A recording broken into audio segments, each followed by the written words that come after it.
Hello everyone. In this lecture, we are going to talk about security, and then we are going to talk about protocol layers and service models, and then we'll take a brief look at the history of computer networking and the internet.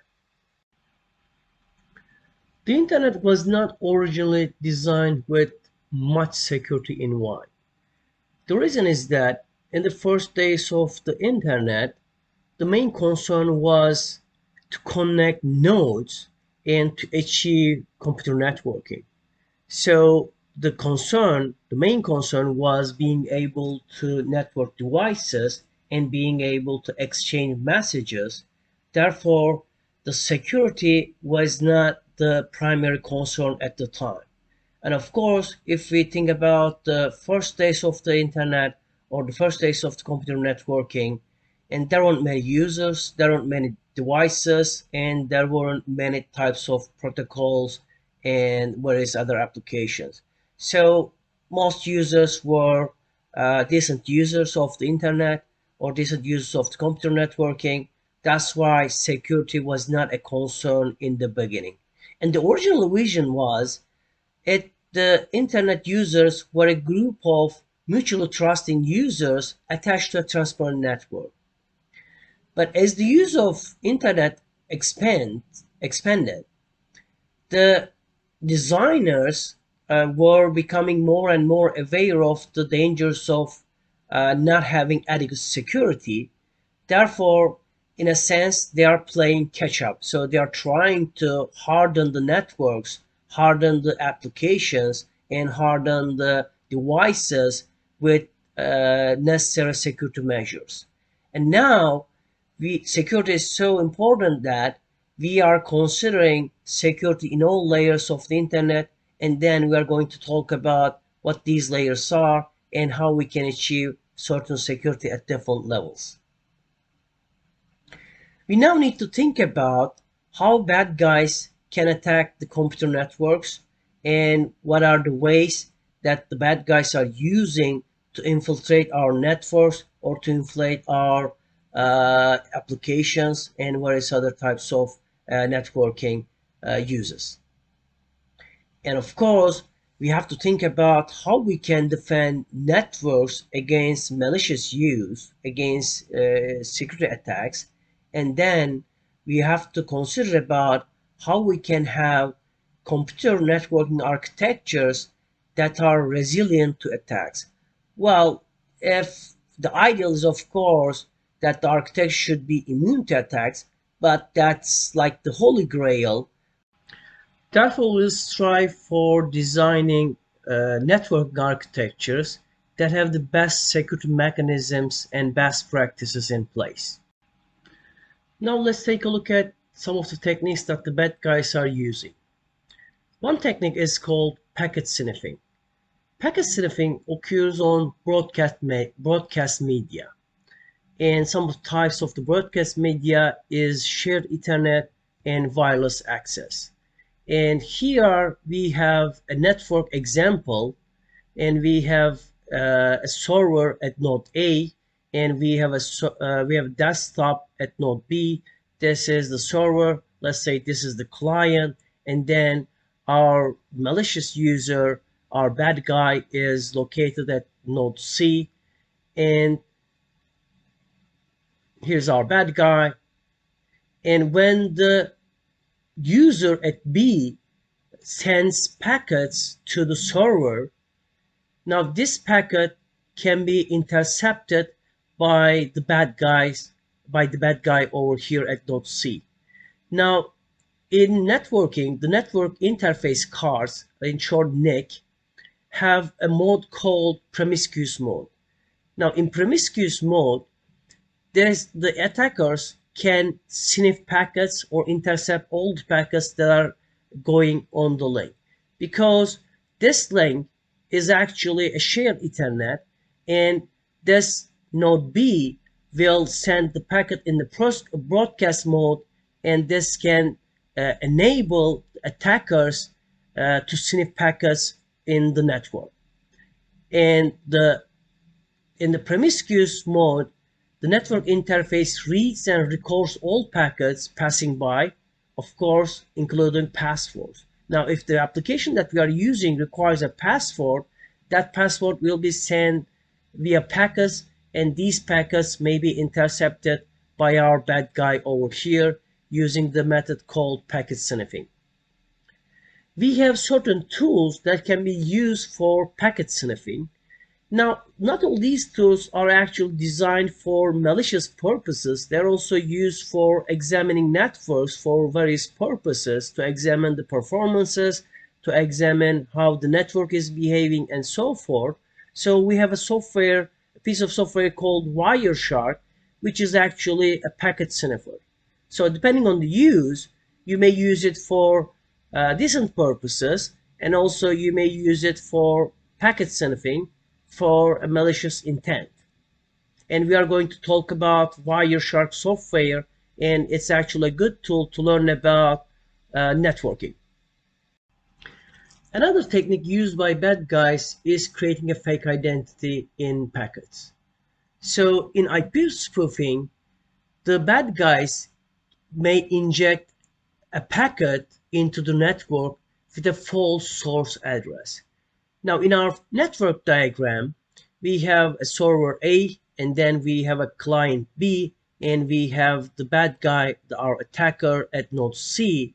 Now, this bad guy is actually creating a packet with a source address that is like coming from source B. So the server at node A will think that this packet is originated from the node B. In fact, this is a fake packet that's actually generated by our bad guy at node C. So the bad guy is actually creating packets that assume the identity of host B. So how can this attack may be used for a malicious intent?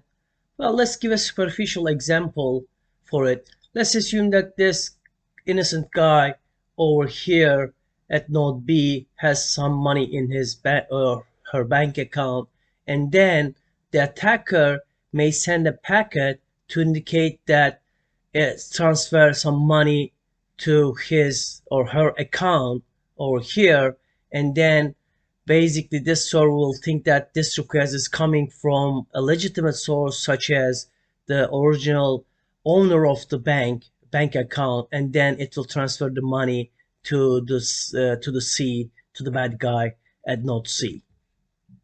Another technique used by bad guys or hackers is the denial of service attacks. Now, in denial of service attacks, the attackers make resources such as a server or the network bandwidth unavailable to legitimate traffic by overwhelming the resource with bogus traffic. Now, let's take a look at the example. Here we have a web service that's providing a service to these hosts, and this may be like the Amazon website, and some of these users want to do some e-shopping and want to buy some stuff on the web, and attackers may choose this as a target, and they want to bring down the Amazon website. So now these are the bad guys on the network, so they are going to overwhelm this target so that these innocent users, when they want to reach to the service, the Amazon website, they will not able to. So here, all these bad guys are sending traffic to the web server, and this web server is trying to respond to them.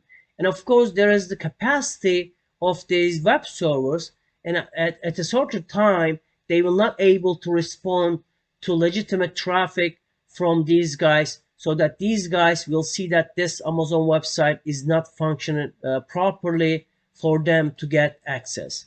Now, there are a couple ways that this attack is done. Now, this may be actual bad guys on these machines, all of the red icons, but there's also another way that this attack is conducted by attackers.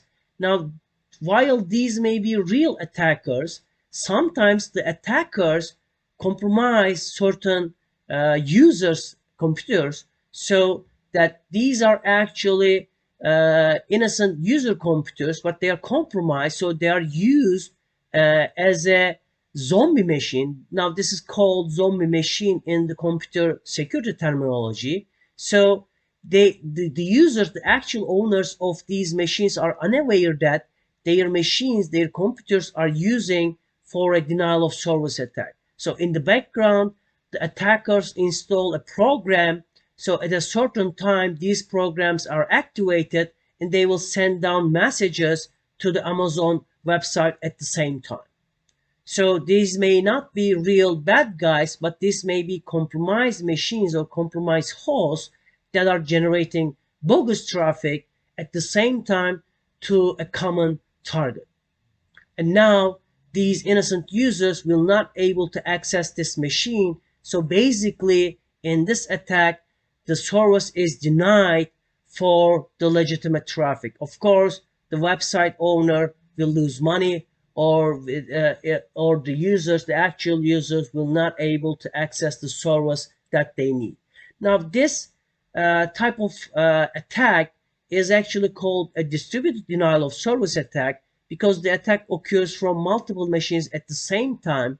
When this is a basic denial of service attack, which occurs randomly, only one host may be used for overwhelming the traffic on one machine, so that this web server is not able to respond to other legitimate requests. But with today's technology, it's easy to identify such an attack. We have firewalls and we have certain other types of security applications that can detect bogus traffic from one source. So the attackers use multiple machines at the same time, so they are not then one machine is not sending packets all the time to overwhelm the machine, but all of these hosts are sending one packet at a time. So therefore, the firewalls and the security applications will have a hard time to identify that this is an attack. So that's called a distributed denial of service attack. If it occurs from one machine, it's called denial of service. If it's conducted from multiple machines or multiple computers, then it's called a distributed denial of service attack. And of course, in this figure, we only see like a couple machines, but in real life, this may occur by tens of thousands of machines at the same time to bring down servers that has great capacity, but it's possible. And of course, the attackers may need preparation for that, because they have to compromise each of these machines, and they have to install their malicious software to send packets at specific times. So what are the lines of defenses that we can build to deter attackers or hackers? Now, we can use authentication. Authentication is proving you are who you say you are. In various networks, we have already built in some security measures, but in other networks, in other network types, we need to build additional security measures. For example, in cellular networks, cellular networks provides hardware identity via SIM card, so that the spoofing is not easier as traditional internet. In traditional internet, we don't have that kind of hardware assistance, so that we have to build additional security measures. Now, we can achieve confidentiality via encryption.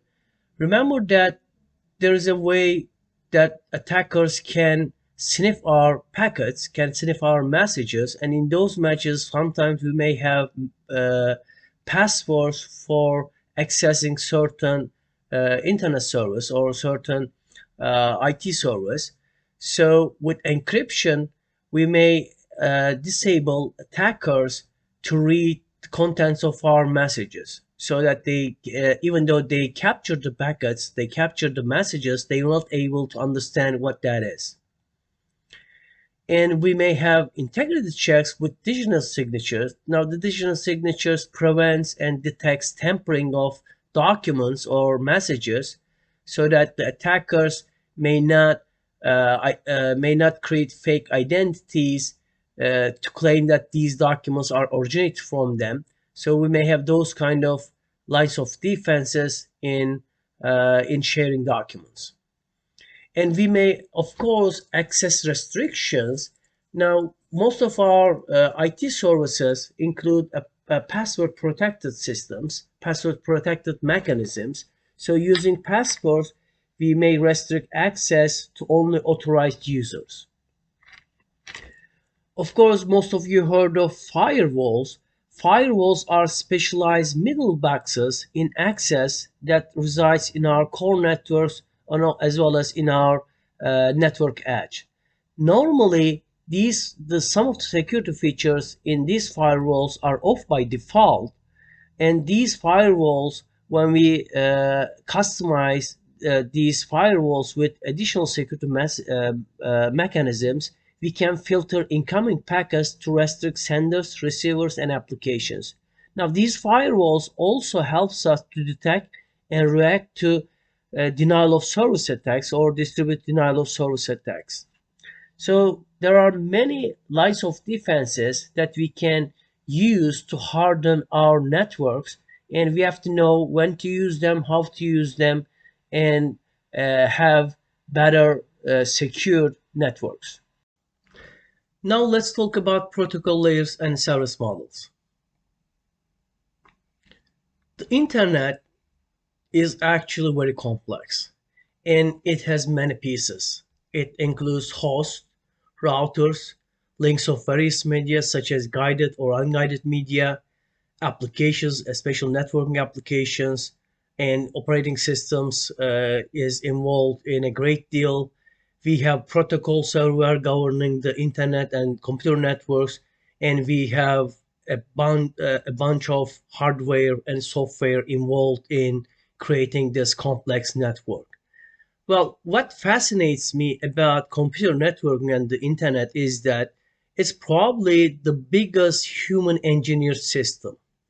And even though it has many different pieces and these are developed by many different people or companies, when we put them together, it still works. Well, for the most part, right?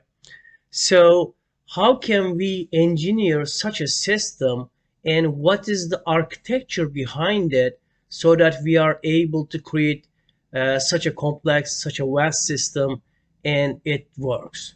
So we are going to investigate the architecture behind it, and we will try to understand how this structure works when we put them all these pieces together, and we can achieve many different networking applications, and we can achieve many different internet services. So we are going to investigate this question in the following slides. To understand the internet structure, well, its architecture, let's work with an example that has some similarities in terms of its structure. The example that we are going to use is the organization of the air travel. The air travel provides end-to-end transfer of people plus baggage. So how would you define and discuss the system of airline travel? Well, we can divide it into a series of steps involving many services. Now, when we want to have an air travel, well, we first have to buy an airplane ticket, right? And then we get to the airport, and then we are going to check in our baggage. Then we are going to go to the gate to board on the plane, and then the plane taxis, and when it reaches the runway, it will take off. And then there is airplane routing, which will take the airplane to its destination. And then in reverse order, we are going to do a similar step. So the airplane reaches its destination, then it will land on the runway, and then we are going to go to the gate, and then we are gonna the passengers will unload from the plane, and then we are gonna get our baggages, claim our baggages, and if there's a problem with our ticketing in any way, we are gonna complain about it. So we are doing steps in a series in the forward order, and when we reach to our destination, we are going to follow similar steps in reverse order. When we look at the organization of an air travel, we are going to see that certain functions are conducted in a specific order. We purchase our plane ticket, we check in our baggages, we go to the gate and we board on the plane, and then the plane goes to the runway and it takes off, and then through the airline management, our plane is routed to its destination, and when we reach to our destination, similar functions are conducted in the reverse order. So when we look at this in a horizontal way, we are going to see services that has a corresponding function on the opposite end. So we have a layer structure, and each layer implements a service via its own internal layer actions. And then these layers are relying on services provided by the layer below, right? So when we go to the gates, we are going to board the plane, but of course we want to make sure that our baggage is already in the plane. So we have end-to-end services in a layered structure. We have the ticketing service, we have the baggage service, we have the gate service, we have the runway service, and we have the routing service.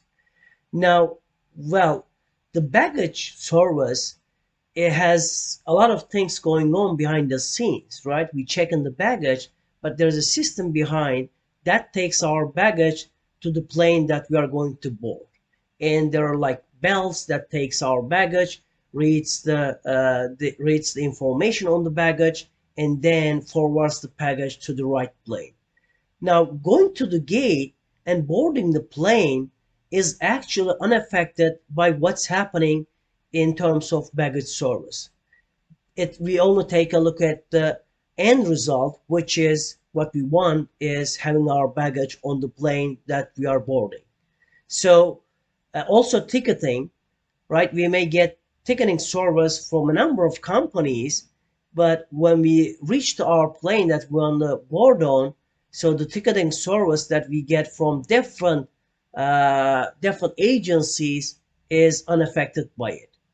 So we have this layered structure that each layer has certain internal functions, but they both together provide corresponding actions that forms a service. So why layering? Well, there are actually two main reasons. First, simplicity. The explicit structures allows identification of modules easier compared to some other architectures. We have the layered reference model. The reason that we are calling a reference model is that we can generate many models using this model as a reference. So a layered architecture provides a reference model for designing complex systems. And we use layered architectural pattern not just in network design or internet design, but it's also used for some other complex system design, such as operating systems. The layered architecture pattern is used in Windows, is used in Unix, is used in iOS. So when we have a complex system, to ease the design, we need a simple structure to understand, simple model to follow. Therefore, layered architecture approach is great for designing complex systems. And also, another reason that we benefit from the layered architecture is modularization. And this type of modularization eases maintenance. So let's say each module in this layered architecture can be replaced by a different set of functions without disrupting others. So remember that change in one layer service implementation does not affect the other parts of the system. For example, when we change the baggage service, that the ticketing service is not affected. This can help to modify systems. This can help to update systems. Now let's take a look at the internet architecture. Now the internet architecture is a layered architecture also called follows the layered architecture pattern, and we have 5 layers. And at the top, we have the application layer. One below, we have the transport layer. Then we have the network layer. At the second layer, we have the link layer. And at the lowest layer, we have the physical layer. And each layer has its own set of functions that we can benefit or create end-to-end services. Now, at the application layer, we have the networking applications. Now, remember that protocols dominate or govern almost all of the internet structure or architecture. Now, these networking applications follows or support a number of protocols such as HTTP, IMAP, SMTP, and DNS. And you will learn about these acronyms. In networking, we use a lot of acronyms because it's easier to remember and it's easier to talk about. Now, HTTP is the Hypertext Transfer Protocol. Well, your web browsers work with HTTP. So when you get a web page from the internet, HTTP protocol is commonly used. Now, we also have IMAP, which is Internet Message Access Protocol. So that's used for email service or emailing applications. And of course, we have Simple Mail Transfer Protocol.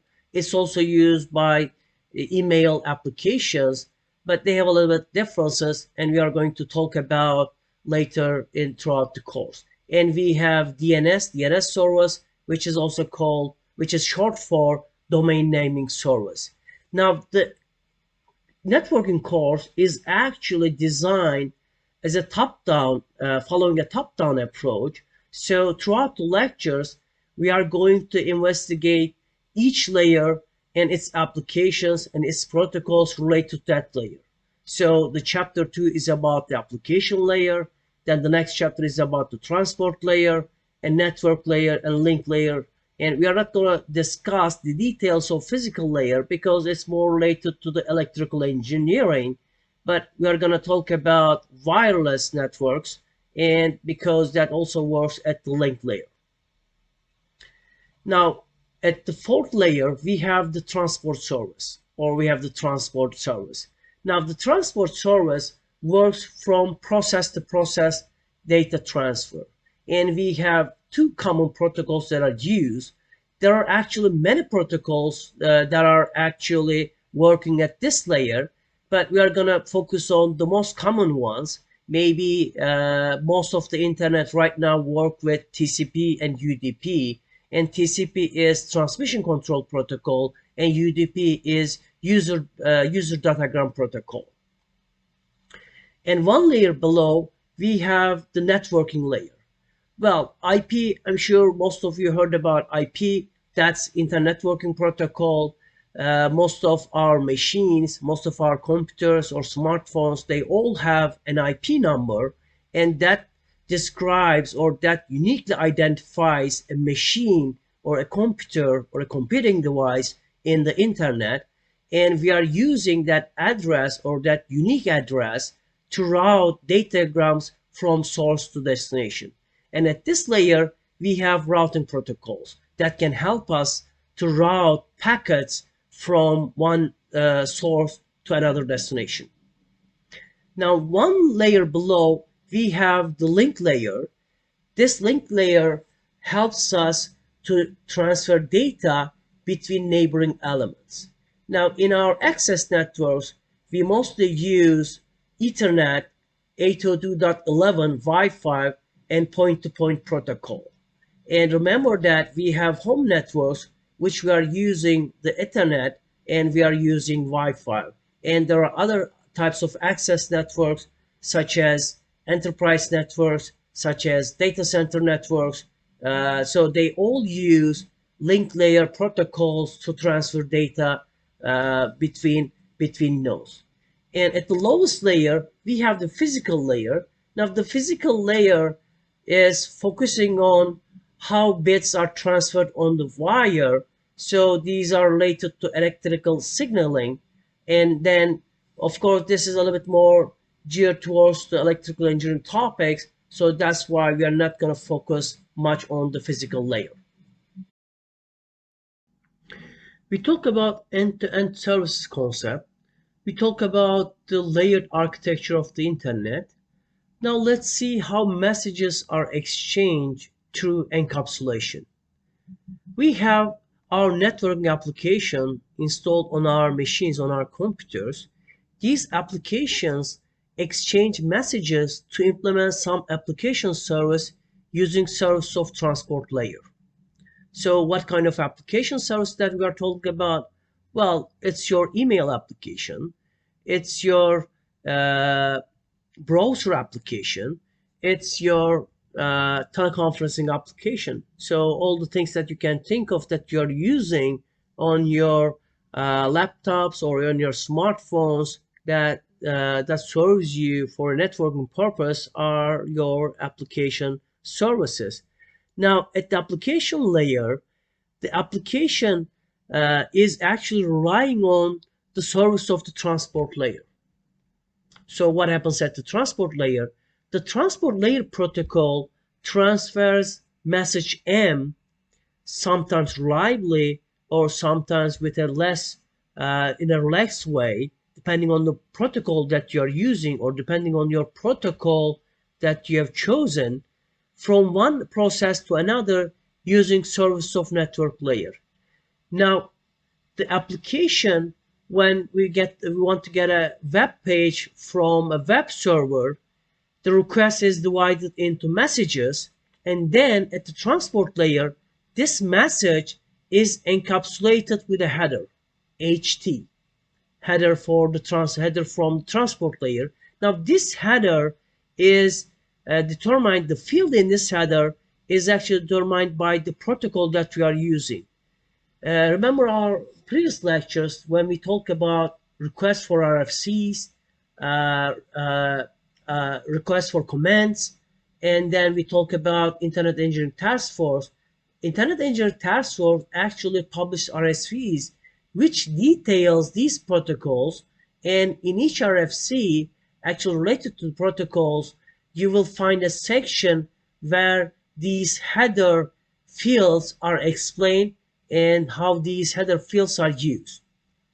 Now at the transport layer protocol, the transport layer protocol encapsulates application layer message M with transport layer header HT to create a transport layer segment. Now HT used by transport layer protocol to implement its service.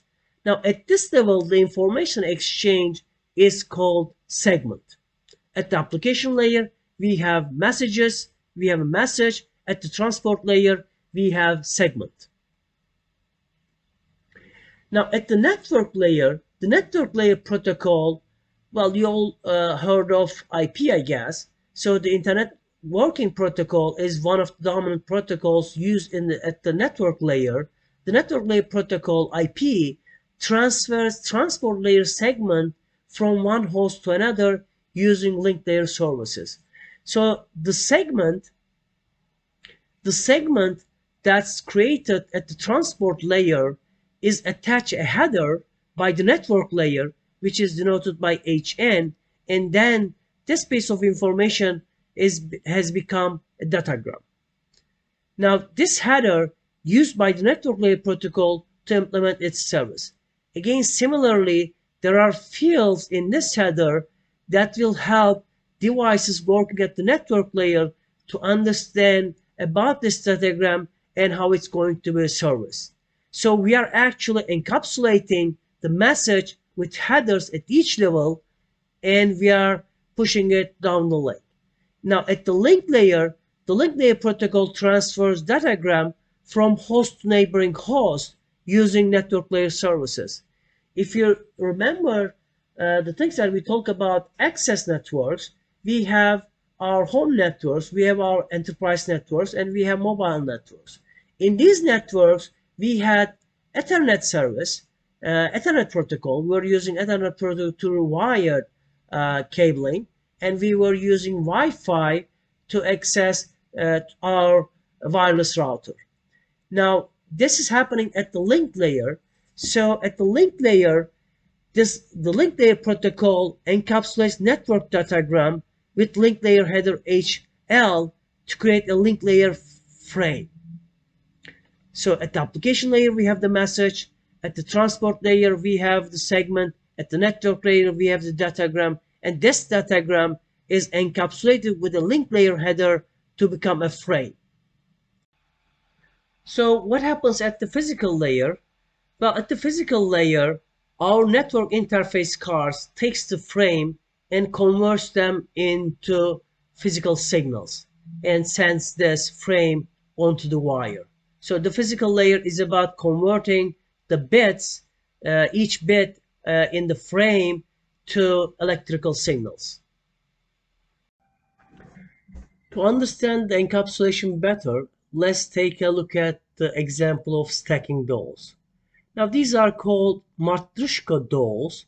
This is from Eastern European culture, and when you go there, you may get a souvenir which has dolls inside dolls. So you have this bigger doll, and when you open it, there's another doll, and when you open it, there's another doll, and there are dolls until you cannot divide it or you cannot fit in anymore.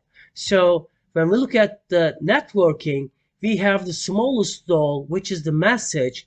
Then we put this message into segment. We have a bigger doll here. And then we put this segment doll into the datagram doll. And then we put this datagram doll into the frame doll. So this is how encapsulation works. In each layer, we encapsulate the doll, or we encapsulate the message to put it in another doll.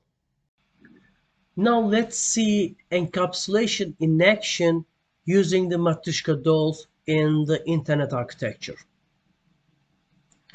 At the highest level, we have the application, and the application wants to exchange information with a corresponding application at the destination.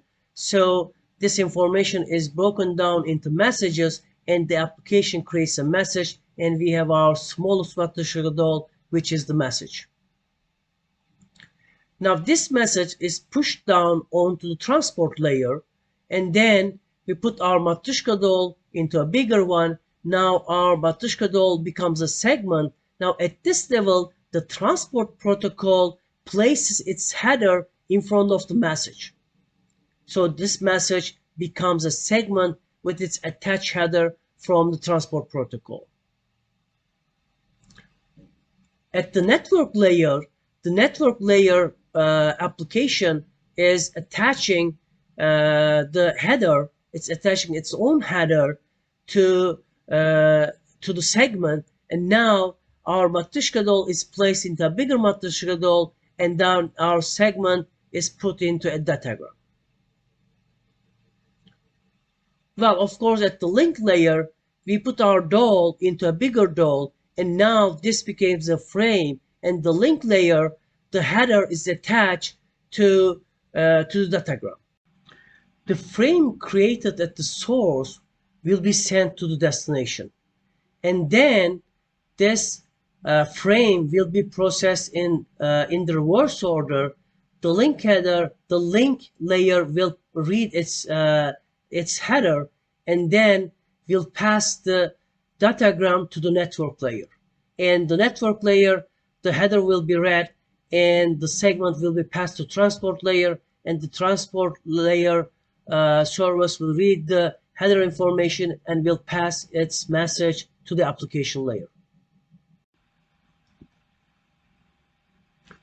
The information piece created at each layer of the internet architecture has a different name to ease the understanding. So we have the message at the application layer, we have the segment at the transport layer, we have the datagram at the network layer, and we have the frame at the link layer.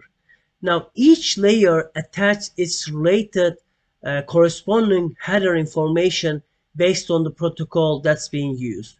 We may use different protocols, so we may expect different header based on the protocol used in each different layers. And of course, this message will be sent to the destination, and the process occurs in reverse order. Each layer will read the related header information and will strip the header information and push the the information on to the next layer. Now let's see encapsulation from end-to-end view. Now we have the source and we have the destination over here, and of course we have the internet structure, internet architecture, layered architecture here. Now we have the message that's going to be sent from the source application to the destination application. And the message is created, and then it will be passed down to the transport layer. Now the transport layer will attach its header and it will become a segment. It will be passed down to the network layer. At the network layer, the header is attached and it will become a datagram. And at the link layer, the header is attached and it will become a frame. And then it will be sent on the physical layer, and then it will pass from the switch and it will come to the router. Now normally this is a simplified picture, but there are many routers along the way, and there may be more switches, more than one switches along the way as well. But when it comes to router, it will be processed by the link layer. And then now if you remember our previous lecture, we mentioned that there are differences between switches and routers. And we can see the difference clearly in this picture. Now the switch works at the layer 2, at the link layer, and therefore it can process the Ethernet frames and the Wi-Fi frames. And at routers, we have 3 layers, and right now the network layer is also in place, and routers have routing tables and forwarding tables. Therefore, at the link layer, since this is a different device, because it has both incoming and outgoing links, and each is managed by a different network interface card, and each network interface card has a different link layer address that's called a MAC address, and we are going to learn about those in later chapters. And at this, from the incoming link, the link layer header will be stripped, and we now have on the outgoing link this frame, and it will be attaching a new header information based on its layer 2 link layer header, and then it will be sent to the destination, and in the destination it will be processed in the reverse order. We now know that the internet has a layered architecture, and the internet architecture has 5 layers. The internet reference model, remember that it's called a reference model because we can generate models out of it, is not the only model that's designed for networking. Actually, there's another reference model that's designed for networking, and that model is called OSI model, Open System Interconnection Model. Now, the ISO is the International Standardization Organization. This model, this reference model, is developed by ISO, International Standardization Organization. The OSI reference model has actually 7 layers. It has the application layer, it has the presentation layer, it has the session layer, transport, network, link, and physical. So there are 7 layers at the OSI ISO reference model. Now, if you look at the similarities between the internet architecture and OSI reference model, it's very similar. But we are at the internet architecture, we are missing 2 layers, the presentation layer and the session layer. The presentation layer and the session layer. So how does that happen? Well, when first the internet is thought about, the importance of layered architecture was discovered, and the designers were thinking more in detail. So they had 2 more additional layers, such as the presentation and session layer, and the presentation layer is actually allowing applications to interpret meaning of data, such as encryption, compression, machine-specific convention. And at the session layer, synchronization, checkpointing, and recovery of data exchange were initially thought about. But later on, it's it's discovered that many of these functionalities are actually handled by the application itself. So there weren't any additional software to conduct presentation or session layer functionalities. The applications were already handling these functions. So in internet, actually these two, the presentation and session layers were not missing, but it is combined into the application layer. So in the internet architecture, the application layer actually consists of application, presentation, and session layer, while in the OSI reference model, these layers are separately shown. Now, here there is the issue of whether these are needed or not. Why it's called needed or not? Because not all applications may have may be conducting session layer functionalities or presentation layer functionalities. So using the functionalities that are originally designed for different layers actually depends on the type of the application. And that's why in the internet architecture, these two additional layers are actually combined into the application layer.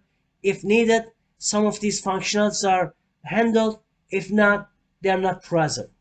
So basically, what you have to remember, most importantly, is that the internet architecture has 5 layers. The OSI reference model has 7 layers. And in the internet architecture, the application layer consists of the application, presentation, and session layer in the OSI reference model.